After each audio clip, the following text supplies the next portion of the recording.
The golden hue of sunset bathed Savannah's old quarter, the drooping moss-laden oaks whispering stories no one dared to tell. At the end of the cobblestone street, the Lancaster mansion loomed in the middle of a vast garden, its tall, endless windows like eyes silently watching everything. Mrs. Ruth Halloway, the seventh nanny in less than 8 months, dragged her small suitcase down the marble steps. Her hands trembled, her eyes darting toward the second-floor window where 2 small figures pressed their faces against the glass. The evening wind gusted, carrying with it the whispered words she had heard the night before. "It's your turn." When Adrian Lancaster stepped out, he was still in his suit, tie slightly askew after a long, tense day at work. "Mrs. Halloway, at least tell me what happened." "I'll double, triple your salary if necessary." She shook her head, her voice raspy. "No money is enough to spend another night here, Mr. Lancaster. I've cared for 5 congressmen's children, handled the Wright twins. But your 2 girls are not ordinary children." Adrian frowned. "They're just grieving. Losing their mother was a huge shock, you know that." "No, you don't understand. Last night," she swallowed hard, "I saw their dolls arranged in a circle in the room and heard chanting, like it didn't belong to this world. And this morning, they described my grandson's accident in Pittsburgh. Every broken bone. Before I even got the phone call from my daughter." Mrs. Ruth gripped the handle of her suitcase as if clinging to the only certainty left in her life. "I pray the Lord watches over you and the girls." Then she turned away, her figure fading into the shadows, leaving Adrian frozen on the steps. From the second-floor window, Clara and Celeste kept watching. Their eyes did not blink, their faint smiles as if guarding a secret far too great for children to know. Adrian felt a chill run down his spine for a moment, the feeling he had been trying to ignore for the past 2 years. The next morning, Adrian Lancaster sat in his study, surrounded by scattered papers and a long list of crossed-out phone numbers. Every call to nanny placement agencies ended the same way. Enthusiastic at first, then falling silent upon hearing the name Lancaster and the mansion's address, followed by a polite apology. He leaned back in his chair, rubbing his temples. The image of Mrs. Ruth from the previous night still haunted him, and her words, "They're not ordinary children." Synchronized footsteps echoed down the hallway. Clara and Celeste appeared at the study door, their blonde hair tied high, gray eyes gleaming cold like steel dampened with dew. "Daddy doesn't need to call anyone else," Clara said. "Mrs. Mariah will come," Celeste added. Adrian raised an eyebrow. "Mrs. Mariah? I've never heard of her." The girls only smiled without answering, then turned and left, leaving behind a heavy silence. Near noon, the doorbell rang. Adrian stepped out, and on the marble steps stood a woman of about 45, tall and slender in a simple navy blue dress. Her black hair was neatly pinned up, her deep eyes holding the quiet force of an underground river. "Mr. Lancaster?" Her voice was warm and low, tinged with the cadence of the Old South. "I'm Mariah Duval. I hear you need a nanny." Adrian frowned slightly. "Who referred you?" "No one." Mariah smiled softly. "But I was called here." Before Adrian could ask more, light, cat-soft footsteps sounded from the staircase. Clara and Celeste stood motionless on the landing like statues, then whispered in unison, "Hello, Mrs. Mariah." What sent a chill through Adrian was, Mariah greeted them back, saying each of their names without needing to ask. "Hello, Clara." "Hello, Celeste." The girls' thin smiles felt like a silent seal of recognition, and as Mariah crossed the threshold, Adrian sensed the boundary between the world he had always believed in had just been erased. Mariah Duval's first afternoon in the Lancaster mansion passed unusually. No arguments, no slamming of the children's bedroom door as usual. Instead, the aroma of butter-sautéed onions and Cajun spices drifted from the old kitchen. Adrian stood at the kitchen doorway, taking in a sight he hadn't seen in 2 years. Clara and Celeste, the little ghosts, usually silent and withdrawn, now stood by the counter, each holding a wooden spoon to stir a pot of gumbo bubbling gently. Their faces were solemn, as if partaking in a ritual, yet they exchanged faint smiles with Mariah every so often. "Remember to stir clockwise, Clara," Mariah instructed, her voice gentle yet firm. "Yes, Mrs. Mariah," Clara replied without a trace of defiance. Celeste sprinkled in pinches of seasoning as though she had memorized the recipe by heart. Adrian could hardly believe his eyes. Since Isabel's passing, every nanny had complained that Clara and Celeste refused to participate in any activity. Yet here they were, compliant and perfectly in sync. When dinner was served, the sweet, spicy scent of the dish seemed to chase away the cold that had long clung to the house. The girls ate properly, listening intently as Mariah told an old tale from Louisiana, a story that blurred the lines between history, legend, and the unverifiable. Adrian sat at the head of the table, eating in silence, observing. There was something in the way Mariah looked at Clara and Celeste. Not pity, not fear as with the previous nannies, but recognition, as though she had known them long before this meeting. That night, for the first time in many months, the second-floor hallway did not echo with eerie, whispering laughter. The girls' bedroom door closed softly. From inside came Mariah's voice, reading a story steady and low, lulling the entire house into a rare, peaceful sleep. But Adrian did not sleep right away. In the darkness of his room, he wondered, was this peace a gift or a sign of something yet to come? That night, wind from the Savannah River roared through, oak leaves whipping against the window panes with a shrill hiss. Adrian woke around 2 a.m., stirred by faint, murmuring voices in the second-floor hallway. He stepped out, bare feet chilled by the wooden floor, following the dim light from Clara and Celeste's room. The door was ajar. Holding his breath, Adrian nudged it open. Inside, Mariah Duval sat between the two girls on a round rug. Before them burned a short candle, its trembling glow casting flickers across their faces. Clara clutched her worn doll. Celeste stared unblinking at the flame. "What do you see?" Mariah's voice was low, steady, hypnotic. "Smoke," Clara whispered. "Red fire, the roof collapsing," Celeste continued. Then both turned to Mariah in unison. "Miss Pearson, her cat is trapped." Adrian's heart thudded. Miss Pearson was their history teacher. "So what do we do?" Mariah asked. "We have to tell her." "Now," Clara said. "Number. Tell someone who will believe," Celeste corrected, her eyes flashing with determination. Mariah nodded. "Tomorrow, we'll call the fire department anonymously. They'll inspect the wiring in that neighborhood." Adrian wanted to step in, to demand answers, but something in Mariah's tone made him hesitate. He returned to his room, convincing himself this was just some role-playing therapy. The next morning, as Adrian poured coffee, the live news broadcast broke in. Miss Pearson's house had been urgently inspected by firefighters after an anonymous tip. Faulty electrical wiring was found, severe enough to nearly cause a fire. Her black cat was brought out safely. Adrian froze, gripping the hot mug tightly. The whispered words and images from the night before replayed with chilling clarity in his mind. He looked up at the staircase. Clara and Celeste stood there, arms crossed, eyes holding knowledge far beyond what any child should possess. On Saturday afternoon, a thin veil of gray clouds covered the Savannah sky, the light filtering through like something from an old dream. Mariah Duval chose the sunroom at the back of the mansion, where midday light mingled with the whisper of wind through the rose garden as the special space for today's meeting. Adrian stood at the doorway, uneasy as he oversaw Mariah place a silver bowl of water, a few sprigs of lavender, and a single white candle at the center of a round rug. "Mariah, I don't want the girls thinking they can call the dead," Adrian said quietly. Mariah only answered with a faint smile. "Not calling, Mr. Lancaster. Just listening to what the children believe they've heard." Clara and Celeste entered, dressed in simple white dresses, hair neatly tied, their eyes alight in the flickering candle glow. They sat facing each other, Mariah between them, while Adrian remained outside the circle close enough to hear every word.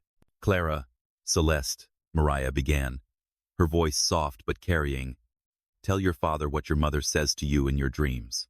The girls glanced at each other. A long silence passed, as though they were exchanging something wordless. Mama said, "She didn't leave because she wanted to," Clara said. "The storm came faster than anyone expected. She tried to come back but couldn't," Celeste continued. "Both together, she thinks about us every day, and she's sorry to Daddy." Adrian felt a thin blade slide into his chest. "Sorry for what?" for not telling you everything, Clara whispered. About the family. About the knowing, Celeste said, bowing her head slightly. Mariah stayed silent, letting Adrian confront words he had never believed in. Then Clara leaned forward, eyes fixed as if seeing through the air. Mama left something for us. A wooden box, carved with roses, Celeste added. She hid it, and left a message. Where water meets stone and time stands still. The candle in the circle wavered, its flame dancing as though stirred by an unseen wind. Adrian shivered. For a fleeting moment, he almost believed Isabel, his late wife, was standing between light and shadow, waiting for him to understand all she had meant to say. That night, after Clara and Celeste had gone to sleep, Adrian sat alone in the study. The girl's words kept looping in his mind. Where water meets stone and time stands still. He opened a desk drawer and took out a small wooden box filled with Isabel's keepsakes. Among the letters and postcards, a brown leather diary emerged. The cover was worn at the edges, with the initials ICL Isabel Caldwell Lancaster embossed in the lower corner. Flipping through the first pages, Adrian found only everyday notes, gardening schedules, dinners with friends, picnics with Clara and Celeste. But the further he read, the more the entries began to change. Shorter, fragmented, and more cryptic. Clara knew about the Beaufort tornado before the news broke. Celeste drew a ship in a storm, 3 days before the weather turned. Not just intuition. The knowing, as Mother used to say. Adrian's pulse quickened. That phrase, the knowing, appeared again, as if threading an invisible string between pieces of a truth he had never dared to believe. Then he stopped at a page marked with a red star in the margin. I received a call from C. They say they know about the family's history and the children's potential. Please don't believe it, but curious. Must meet, carefully. Hid her legacy where C can't find it, where water meets stone and time stands still. Adrian leaned back in his chair. The words her legacy instantly brought to mind Isabel's vague stories about her grandmother, a woman both respected and feared on the outskirts of Savannah. He turned another page, and near the end of the diary, a photograph slipped out onto the floor. Adrian bent to pick it up. In the picture, Isabel stood beside a stone fountain at about 12 years old.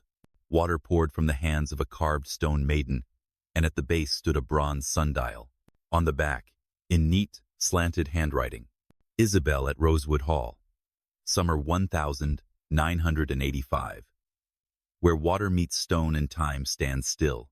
Adrian recognized Rosewood Hall as the Caldwell family's old estate, now managed by Aunt Catherine Caldwell, a woman Isabel rarely spoke of and had never taken the children to visit.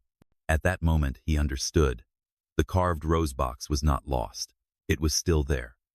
Waiting, or more precisely, entrusted to someone brave enough to find it. And in the darkness of the study, Adrian suddenly felt as though he had just opened a door into a world he had never been prepared to enter. The next morning, Adrian Lancaster rose early, the Savannah sky still veiled in mist. He had made his decision. They would go to Rosewood Hall. In the dining room, Clara and Celeste were already seated, uniforms neat as if they knew about the trip. "Are you ready, Daddy?" Clara asked, her voice devoid of surprise. Rosewood Hall. Celeste murmured faintly. "We'll find it today." Adrian glanced at Mariah Duval. She only shrugged, though a flicker of caution passed through her eyes. Rosewood Hall appeared after a 40-minute drive beneath rows of moss-draped oaks. The 3-story white mansion stood proud amid sprawling grounds, surrounded by perfectly trimmed rose gardens and an ornate black iron fence. The gate was opened by Gregory Hale, the Caldwell family's longtime butler, thin, slightly stooped, with an appraising gaze that seemed to weigh every guest. "Welcome, Mr. Lancaster, young ladies. Rosewood Hall is always open to family," he said in a smooth but unreadable voice. They passed through a marble-floored great hall, its high ceiling adorned with frescoes faded by time. Clara and Celeste stayed silent, holding hands, their eyes scanning each corner as if searching for something familiar. When they reached the back garden, a stone path led to a secluded area hidden behind tall hedges. Stepping through, Adrian halted in his tracks. The fountain from the photograph was there, the stone maiden holding her hands for the cool stream of water, and a bronze sundial dulled with age at her feet. Time here seemed to slow, leaving only the sound of water falling and the faint scent of roses drifting in the breeze. Clara and Celeste circled the fountain in perfect synchrony. They stopped at the northern side, where a small carved rose lay hidden in the stone's crevice exactly as in their dream. "Here," they said together. Adrian knelt, running his fingers over the spot.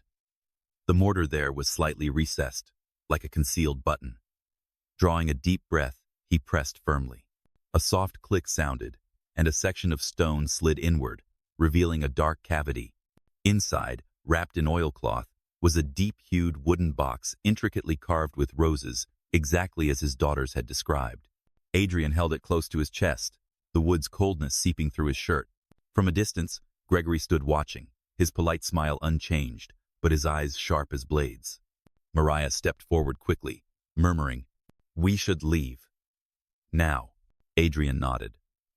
As the group walked back toward the gate, he felt it clearly not just Gregory, but Rosewood Hall seemed to be watching their every movement, reluctant to let go of what they had just taken.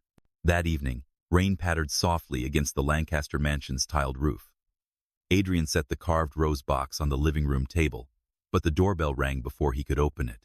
Mariah stepped forward first, narrowing her eyes at the sight of a silver-haired woman with her hair neatly pinned, wrapped in a long charcoal coat. Helena Caldwell, Isabel's mother and grandmother to Clara and Celeste. "Adrian," she said, her voice raspy yet commanding. "I heard you went to Rosewood Hall." Adrian stiffened.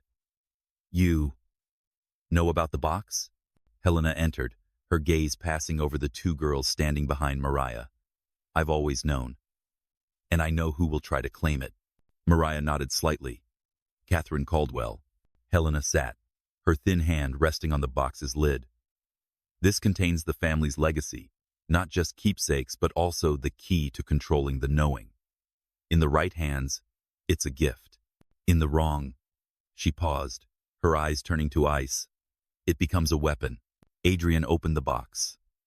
Inside lay a leather-bound notebook filled with faded brown ink, a silver rose-shaped pendant, a small glass vial of clear water, and a tightly rolled Caldwell family tree. Helena pointed to the vial. "Water from the Rosewood Hall fountain. It holds the energy that links those who carry the knowing in their bloodline. Catherine has tried for years to replicate it, and failed." Clara spoke up, her voice small but steady. "Aunt Catherine wants our power." Celeste added, "And she caused the storm that killed Mama." Adrian's head snapped toward Helena. "Is that true?" Helena was silent momentarily before saying, "Catherine believes power must have a worthy heir. She always thought Isabel squandered hers. When Isabel refused to cooperate, that's when it began." Mariah leaned against the wall, her gaze sharp. "If Catherine knows the girls have opened the box, she won't wait long." Outside, thunder rumbled on the horizon, an ominous confirmation that the dangerous game had officially begun. Wind from the Savannah River roared in, carrying the damp scent of rain and an unnatural chill. The clock in the living room had just struck 11 when the hallway lights began to flicker. Mariah Duval lifted her head, her eyes darkening. "She's here." The back door swung open without a knock. Catherine Caldwell stepped in tall, elegant in a high-collared black gown, her silver hair glinting under the dim light. She smiled as though she were walking into her own home. "Adrian," she purred, her voice smooth as silk but cold as steel. "I hear you found something that belongs to Rosewood Hall." Adrian positioned himself in front of the table where the carved rose box sat. "It belongs to Clara and Celeste." Catherine moved closer, her gaze drifting to the girls. "Do you think they know how to use it?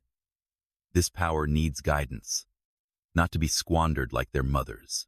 Clara stepped forward, her eyes glinting cold. "You killed Mama." Celeste's voice rang clear. "You made the storm." "We know." The air in the room thickened. Catherine did not deny it, she only smiled thinly. "When you possess such a gift, sometimes you must remove those unworthy of it." Suddenly, the temperature plummeted.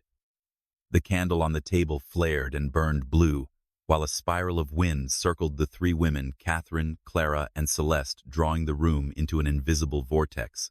Mariah pushed away from the wall, stepping toward the center, her voice echoing like a command. No one will force these girls, Catherine, and tonight is your boundary. Catherine laughed, a sound layered with many voices. A boundary? I've never known such a thing. The protective wards Helena had placed in the four corners of the room began to glow, their silver outlines vibrating violently. Threads of light spun like a web around Catherine. But she tilted her head, her eyes sparking with defiance. We'll see who's the last one standing, Catherine murmured, just before the room erupted into a violent whirlwind, pulling everything into the final battle. The whirlwind in the Lancaster living room felt like it could tear each brick from its place. Outside, rain lashed against the window frames in a pounding rhythm, like war drums. Helena Caldwell emerged from the hallway, holding a black stone etched with ancient symbols, silver light pulsing across its surface like living veins. Mariah, it's time, she said, her voice hard as steel. Mariah nodded, retrieving the silver rose pendant from the carved box and dropping it into the vial of water from the Rosewood Hall fountain. The liquid immediately swirled into a spiral, glowing with a silver sheen. Clara and Celeste clasped hands, standing opposite Catherine. Their eyes blazed, and together they recited the incantation from the family's leather-bound book, childlike voices layered into the sound of hundreds. When water touches stone, when light locks the dark, we return what does not belong. Catherine roared, striding forward, but Helena hurled the black stone into the spiraling water. Instantly, a silver light exploded outward, winding around Catherine like living chains. The blue flame atop the candle snuffed, leaving the room awash in shimmering silver. Catherine's face twisted, her eyes burning with hatred. You think you've won? This power will not stay sealed forever. Mariah stepped forward, her tone calm but unyielding. No one seals it forever. But we'll seal you long enough for the next generation to choose for themselves. The silver light tightened, and with a sound like ice shattering, Catherine's form faded, dissolving into the air, leaving behind only the faint scent of wilted roses. When the stillness returned, Helena gathered the vial, the pendant, and the now warm stone. Adrian pulled his daughters into his arms, feeling their hearts' steady, warm pulse. Clara whispered, "Daddy, are we safe now?" Adrian looked at Mariah, then at Helena. No one spoke right away. Finally, he said, "Safe. Until we're ready for next time." Mariah rested a hand on his shoulder, her gaze unwavering. Teach them. Protect them. Because this story isn't over. Outside, the rain had stopped. But in the distance, thunder still murmured like a reminder that darkness can retreat, but never truly disappear.